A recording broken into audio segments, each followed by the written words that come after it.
Hello, എല്ലാവർക്കും സെല്ലുലോയിഡിൻ്റെ ഒരു പുതിയ എപ്പിസോഡിലേക്ക് സ്വാഗതം. സോ ഇന്നത്തെ സെല്ലുലോയിഡിൽ ഞാൻ നിങ്ങൾക്കായിട്ട് കൊണ്ടുവന്നിരിക്കുന്ന ഗസ്റ്റിനെ പറ്റി പറയുകയാണെങ്കിൽ ഒരു ക്യൂട്ട്, ബോൾഡ് ആൻഡ് ബ്യൂട്ടിഫുൾ ആയിട്ടുള്ള ഒരു ആർട്ടിസ്റ്റാണ്.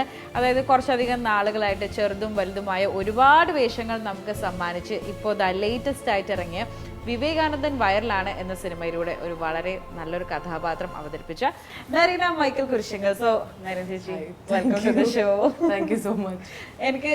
ഞാൻ ആ ഇൻട്രോയിൽ പറഞ്ഞ സാധനം ആണ് എനിക്ക് ചേച്ചിയെ പറ്റി പറയുമ്പോഴത്തേക്കും എനിക്ക് അപ്പോഴേ മനസ്സിൽ പെട്ടെന്ന് ഓർമ്മ വരും. അതായത് നമ്മൾക്ക് ഒരു ഇപ്പൊ അങ്ങനെയില്ല, പണ്ട് ഒരു ക്ലീഷേ നായിക നോം ഉണ്ടായിരുന്നു. അതായത് നായിക എന്ന് പറയുമ്പോൾ ഭയങ്കര വെളുത്തിട്ടായിരിക്കണം, ഇത്രയും മുടി, നീണ്ട മുടി വേണം, അങ്ങനെയൊക്കെയുള്ള കുറെ സാധനങ്ങളാണ്. പക്ഷെ ഇപ്പൊ എന്നെ പോലുള്ള കേളി ഗേൾസ്, ഇപ്പൊ ഞാനായാലും ഒരു മിഡ് ടോണൊക്കെയാണ്, അങ്ങനെയുള്ള പെൺകുട്ടികൾക്കൊക്കെ ഭയങ്കര ഇൻസ്പിറേഷൻ ആയ ഒരു സംഭവമായിരുന്നു ചേച്ചി. ലൈക്ക് ഈവൻ ദോ അബിയാണ് ആദ്യത്തെ സിനിമ അല്ലെങ്കിൽ കൂടെ അതിനകത്ത് നായികയായി വന്നപ്പോഴത്തേക്കും നമുക്ക് ഉള്ളിൽ സെറ്റ് ആയത്. അപ്പം എനിക്ക് ചോദിക്കാനുള്ളത്, ചേച്ചിയുടെ ഒരു കരിയർ സ്റ്റാർട്ടിങ് സമയത്ത് ചേച്ചി എയിം ചെയ്ത് നായികയാവണം തന്നെ എയിം ചെയ്ത് സിനിമയിൽ വന്ന ഒരാളാണ്? അല്ല, ഞാൻ എൻ്റെ കരിയർ സ്റ്റാർട്ട് ചെയ്യുന്ന ഒരു മോഡൽ എന്നുള്ള രീതിയിലാണ് തുടങ്ങണത്. അപ്പം ഒരിക്കലും ഞാൻ മോഡലിംഗ് ചെയ്യുമ്പോൾ നമുക്കറിയാം എപ്പോഴും നമ്മൾ മറ്റേ ഭയങ്കര ഗ്ലാമറസ് ഡ്രസ്സുകൾ അല്ലെ, പല പല ഡ്രസ്സുകൾ കൂടുതലും നമുക്ക് വരുന്ന ജ്വല്ലറി, ബ്രൈഡൽ ഷൂട്ട്സ് ഒക്കെ. അപ്പം ഭയങ്കരമായിട്ട് ഒരുങ്ങി നിൽക്കുന്ന ഒരു ഇൻഡസ്ട്രിയിൽ നിന്നാണ് ഞാൻ കംപ്ലീറ്റ്ലി ക്യാരക്ടർ വൈസ് നമുക്ക് ചേഞ്ചസ് വരുന്ന ടൈപ്പ് സാധനങ്ങൾ ചെയ്തു തുടങ്ങുന്നത്. ആ സിനിമയിൽ അധികം മേക്കപ്പ് പോലും ഇട്ടിട്ടില്ല.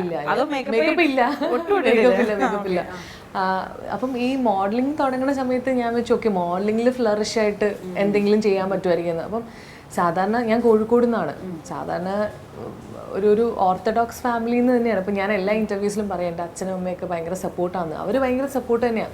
പക്ഷെ എൻ്റെ ഫാമിലി എന്ന് പറയുന്നത് കുറച്ച് വലിയതാണ് വെച്ചാൽ ഒരുപാട് ആൾക്കാരുണ്ട്, ഒരുപാട് മെമ്പേഴ്സ് ഉണ്ട്.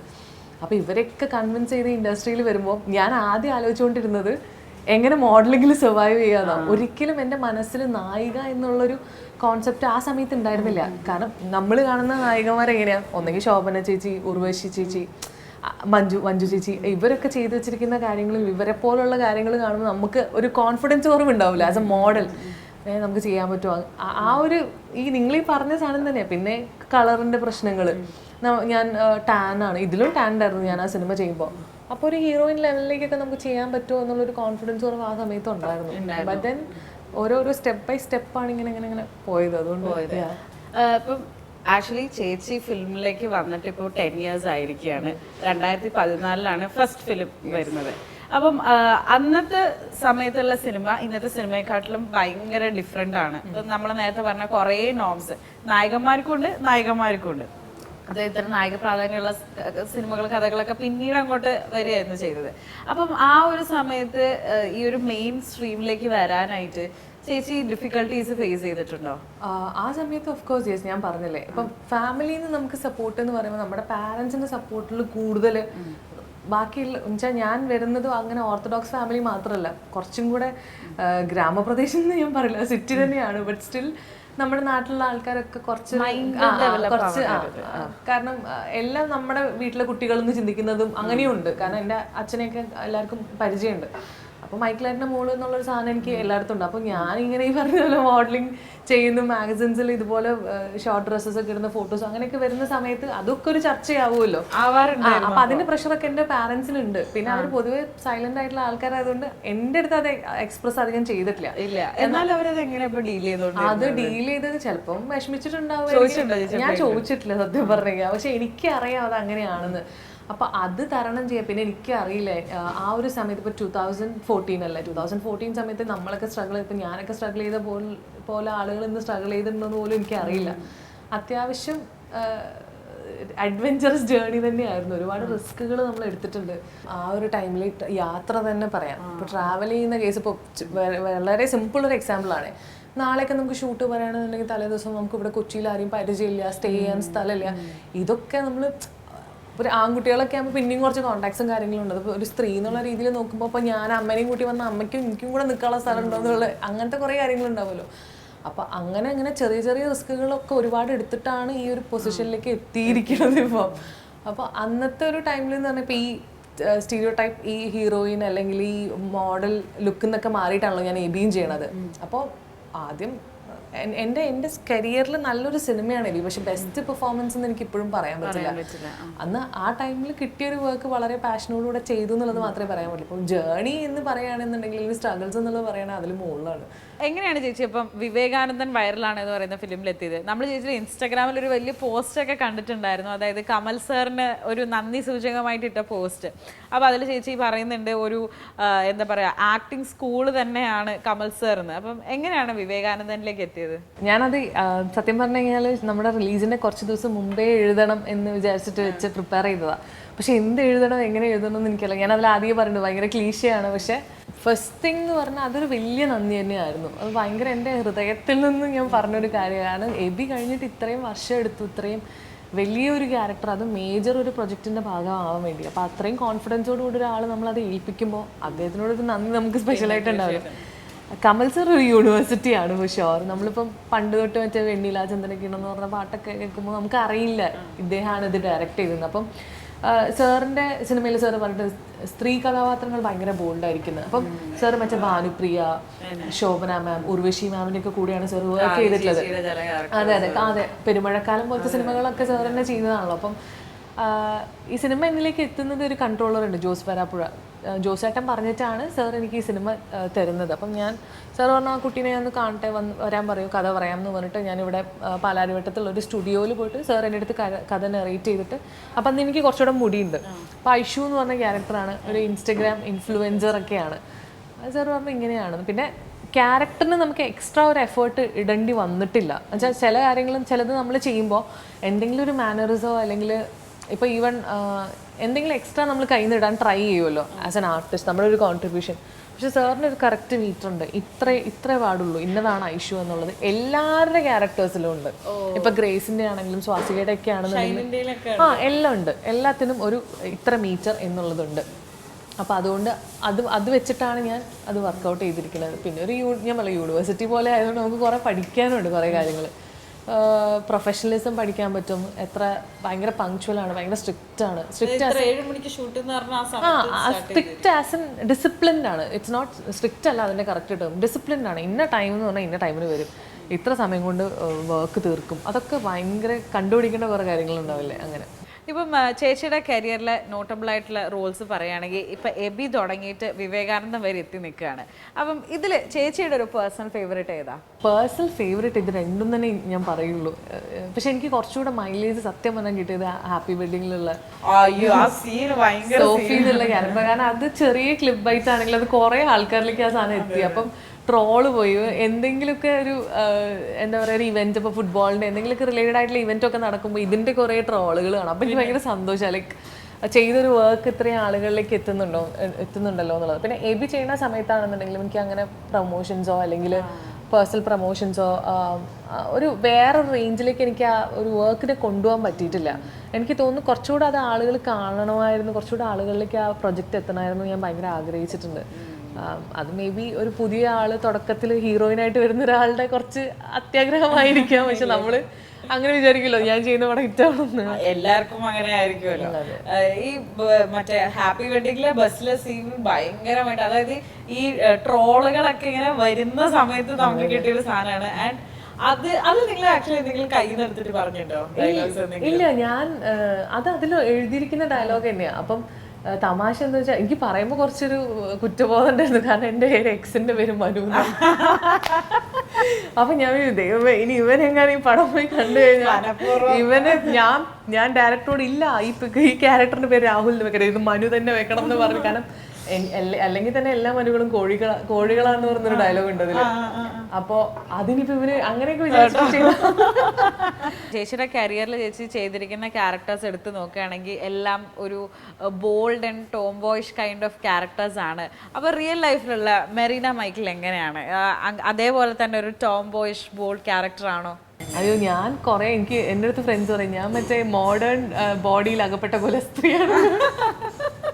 ഇന്ന് സാരി അതെ ഇത് ഇന്നല്ല ചില സമയത്ത് എനിക്ക് ഇങ്ങനെ ഇളകും അപ്പൊ ഞാൻ ഇളകാന്നാണ് അതിന്റെ കറക്റ്റ്. ടോട്ടലി ആ സീരിയസ്ലി എനിക്ക് പാദസര ഇടാൻ ഇഷ്ടമാണ്, ജിംക്കി ഇടാൻ ഇഷ്ടമാണ്, പൊട്ട് ഇടാൻ ഇഷ്ടമാണ്, കണ്ണ് ഇടാൻ ഇഷ്ടമാണ്, മൂക്ക് ഞാൻ 2 എണ്ണം കുത്തി. ഈസ് ബിക്കോസ് എനിക്ക് സിനിമയിലോ അല്ലാത്തുള്ള സ്ഥലങ്ങളിലോ എനിക്ക് ഇങ്ങനെ നടക്കാൻ പറ്റില്ല. അപ്പം ഡേ ടു ഡേ ലൈഫിൽ ഇതൊരു റുട്ടീനാണ്. ഞാനൊരു പെണ്ണാണെന്ന് തന്നെ ബോധ്യപ്പെടുത്താൻ വേണ്ടിയിട്ട് ഞാൻ ആ രീതിയിൽ നടക്കാൻ എനിക്ക് ഇഷ്ടമാണ്. പിന്നെ ചില കാര്യങ്ങൾ വെച്ചാൽ അത് ആൾക്കാരോട് സംസാരിക്കുന്നതുകൊണ്ടും മറ്റുള്ള ആളുകളിൽ നിന്നുള്ള എന്താ നമ്മൾ പറയണ ഇൻട്രാക്ഷൻസ് കൊണ്ടൊക്കെ വന്നതായിരിക്കാം കുറച്ച് ഫ്രീ തിങ്കിങ് ആണ് തോന്നിയിട്ടുണ്ട്. എന്നുവെച്ചാൽ അങ്ങനെ അത്ര ടോക്സിക് ആയിട്ടുള്ള ഒരാളാണെന്ന് എനിക്ക് ഫീൽ ചെയ്തിട്ടില്ല പേഴ്സൺ.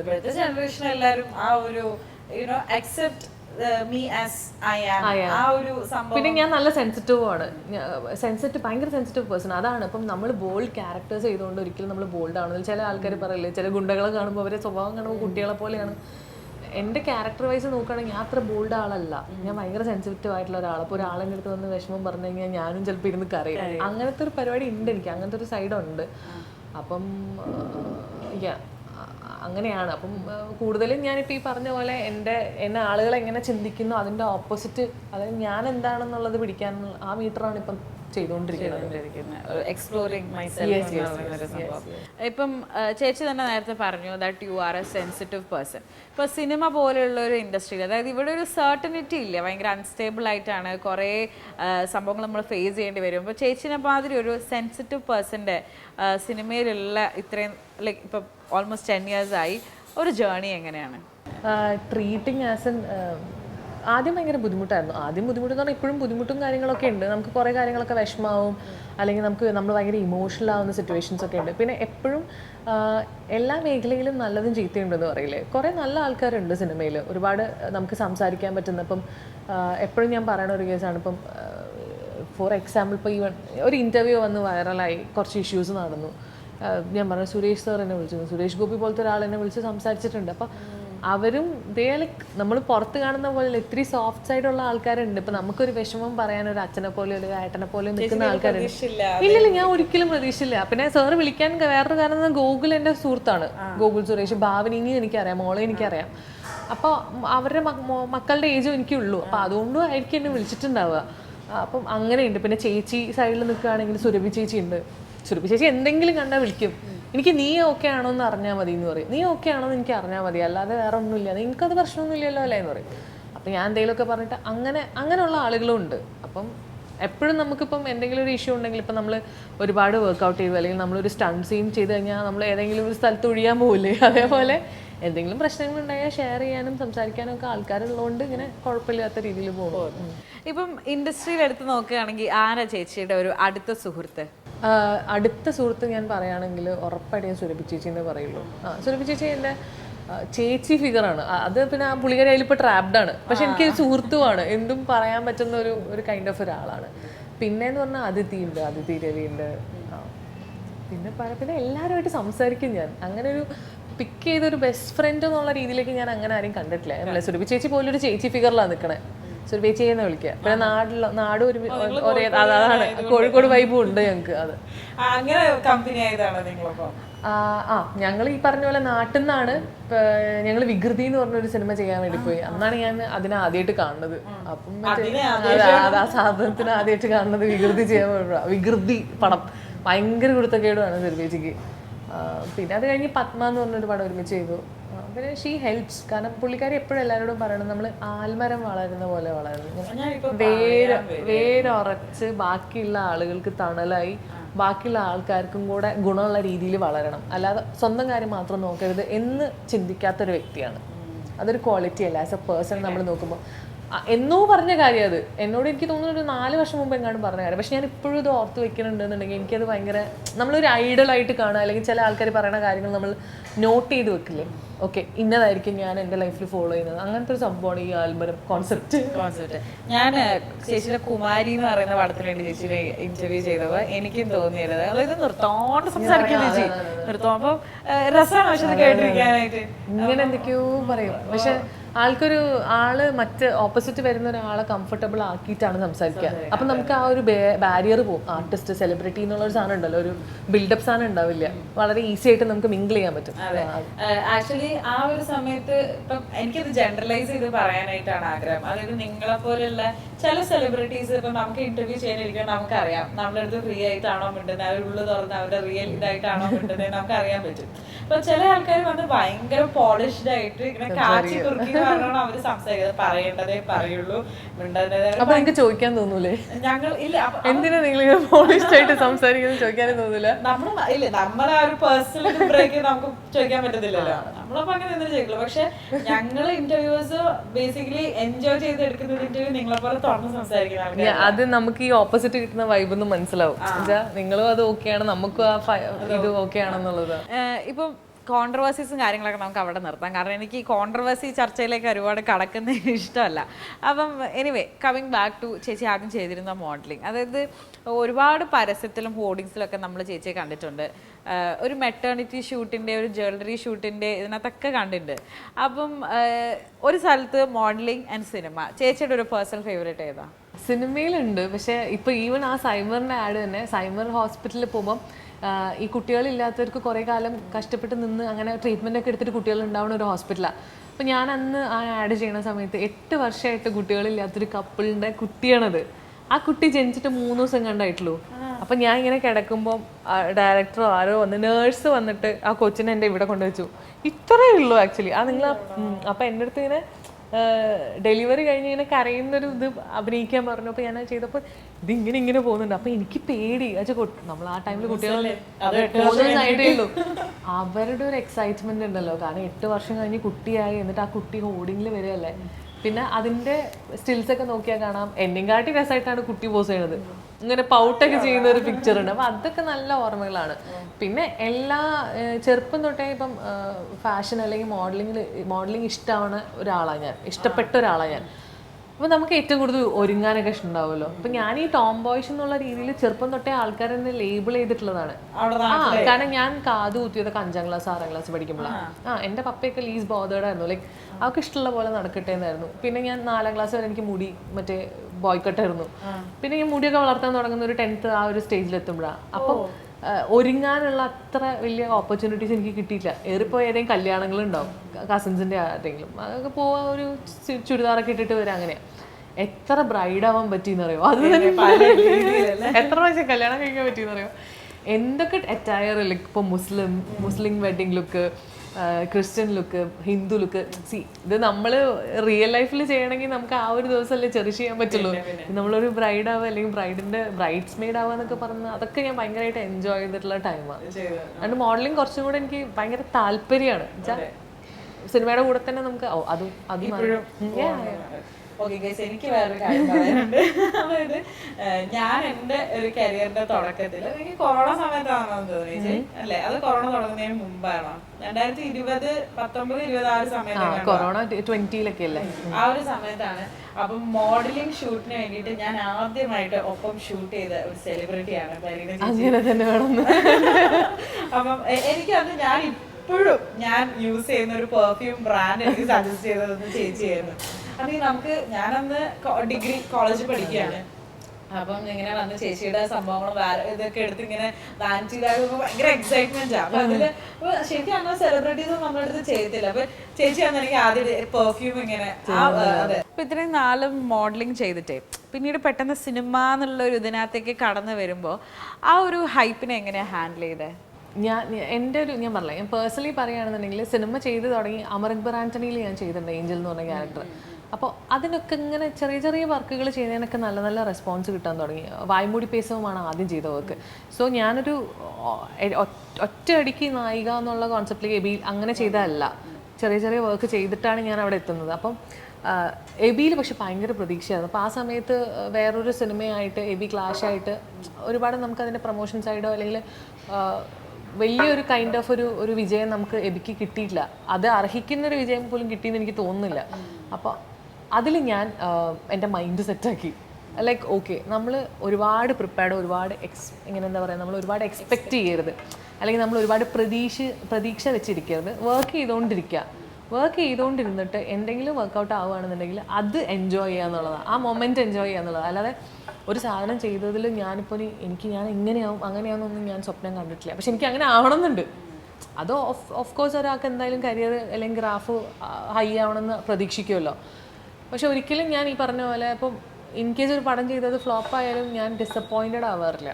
ലൈക്ക് എൻ്റെ പേഴ്സണൽ ഇതിൽ ഓക്കെ അയ്യോ ഇങ്ങനെ ആയല്ലോ എന്ന് ഞാൻ ചിന്തിക്കാറില്ല. അത് അങ്ങനെയാണ്, അത് എന്തുകൊണ്ടോ അത് വർക്കൗട്ട് ആയാലും ആൾക്കാർക്ക് അത് ഇഷ്ടപ്പെട്ടില്ല, അത് അത്രയും എടുക്കാറുള്ളൂ. അങ്ങനെയാണ് ചേച്ചി ഫെയിലിയേഴ്സിനെ നോക്കി കാണുന്ന ഒരു ഇത്. അപ്പൊ എനിക്ക് തോന്നുന്നു അപ്പൊ മേ ബി ഒരു സക്സസ് ആയാലും ഫെയിലിയർ അല്ലാതെ അങ്ങോട്ട് അധികം എഫക്ട് ചെയ്യുന്നുണ്ടാവില്ല. പിന്നെ ഞാൻ പറയാം, എനിക്ക് അങ്ങനെ വലിയ സിനിമകൾ എന്നിലേക്ക് വന്നിട്ടില്ല. ഇപ്പം ഞാൻ പറയാം വിവേകാനന്ദൻ എന്ന് പറഞ്ഞൊരു സിനിമ സാർ ഇത്രയും കോൺഫിഡൻസോടുകൂടെ ഓഡിയോ ലോഞ്ചിനൊന്നും ഞാനതാ പറഞ്ഞു, ഒരു ആൾ ഇത്രയും കോൺഫിഡൻസോടുകൂടെ ഒരു റോൾ അത് ഇത്രയും പ്രൊഫഷണൽ ആയിട്ടുള്ള ഒരാൾ ചെയ്യാന്ന് പറഞ്ഞാൽ തന്നെ വലിയ കാര്യമാണ്.